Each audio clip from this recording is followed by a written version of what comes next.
As manifestações artísticas, a crença religiosa, a descoberta através da pesquisa ou mesmo a convivência diária no trabalho, em casa ou na escola, nos permitem encontrar respostas para explicar o mundo em que nos rodeia e o sentido que atribuímos à vida. Vivenciar esses fatos e fenômenos é uma inquietação essencial da evolução humana. Nos conduzem a perceber alguns aspectos do nosso processo de conhecimento. Ou seja, que os conhecimentos não constituem uma verdade pronta e acabada. São dinâmicos, mudam nos contextos históricos. Partem da necessidade de sobrevivência, da curiosidade e da dúvida. Para buscar essas respostas, vários caminhos são percorridos, vários métodos são utilizados, diferenciando assim os tipos de conhecimento.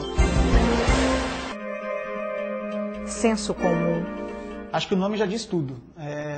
Conhecimento do povo.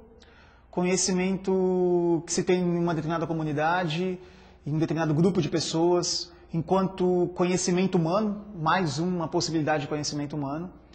E aí, se eu for pensar a questão do humano, do homem enquanto sujeito social, no envolvimento que ele tem com outras pessoas, com uma determinada comunidade, vai se elaborando conhecimentos que de repente vão passando de gerações a gerações.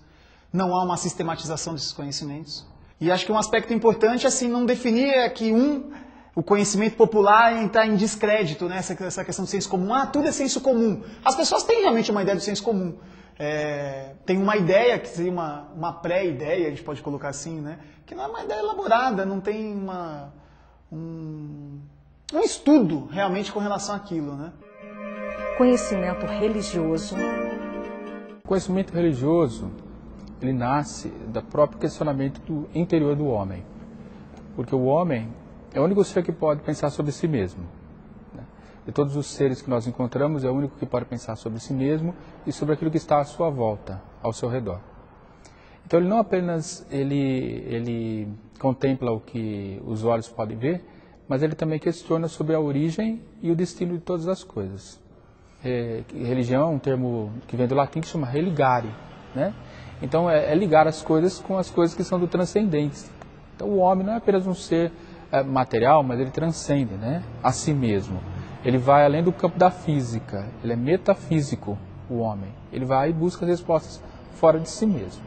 Então, nesse sentido, o homem sempre se questionou e se questiona até os dias de hoje, né? Então, ele busca o conhecimento fora de si mesmo. Quando ele contempla as coisas que foram criadas, automaticamente ele se remete. Alguém organizou, alguém ordenou, né? De algum lugar surgiram todas as coisas que estão à minha volta, de algum lugar eu tenho origem. Então o homem sempre buscou esse ser transcendental, né? E ele remete a um ser superior a ele, e por pensar com categorias humanas, sempre remetiu isso a esse ser supremo como um ser superior a ele. Então buscou e viu nisso a presença de Deus, né? Buscando a Deus. Conhecimento artístico.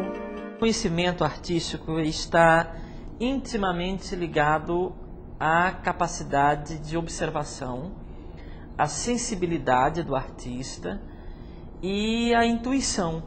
A arte, ela é muito mais intuição do que técnica, porque a técnica é resultado de um processo de observação, é resultante de uma vivência que você ao longo do tempo vai sistematizando. O conhecimento artístico a gente poderia dizer que é um conhecimento de sintonia fina sobre o mundo.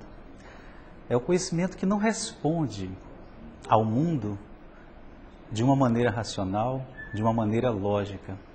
Eu diria mesmo que o conhecimento artístico tem a sua própria lógica, porque a forma como ele se apresenta ao mundo é de uma forma simbólica. Então, a arte, ao buscar responder às questões que mobilizam o artista, responde de forma simbólica, o que exige daquele que a aprecia uma interpretação, não uma resposta direta.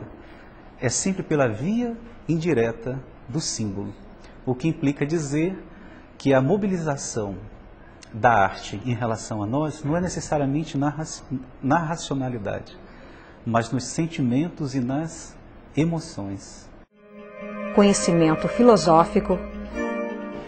Quando a gente vai falar de conhecimento filosófico, eu acredito que tem algumas questões que perpassam toda a humanidade. independente das culturas, independente das sociedades, independente do nível de instrução de cada pessoa. Porque nós temos algumas questões básicas. Primeira delas, quem somos nós? Quem sou eu? De onde nós viemos? Para onde nós vamos? O que é a vida? O que é a morte? O que eu estou fazendo aqui nesse mundo?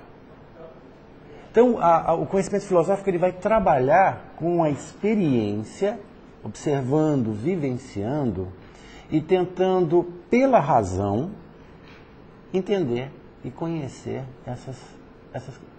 essas questões e buscar respostas para elas. Conhecimento científico. O conhecimento científico é o conhecimento pautado num método, né? Um método de observação, experimentação, verificação. Ele é o conhecimento específico da sociedade moderna, é a forma de conhecimento verdadeiro da sociedade moderna. E esse conhecimento científico ele surge em contraposição ao senso comum, ao conhecimento religioso, aos dogmas da Igreja Católica na época de transição do feudalismo para o capitalismo, ali com os iluministas, né? Quando nesse movimento eles percebem que a razão é soberana, né? Que o homem é capaz de pensar e que ao pensar ele é capaz de perceber a realidade que o cerca, opinar sobre essa realidade. Os vários tipos de conhecimentos produzidos devem ser compreendidos no contexto em que são gerados, e cada um tem o seu valor.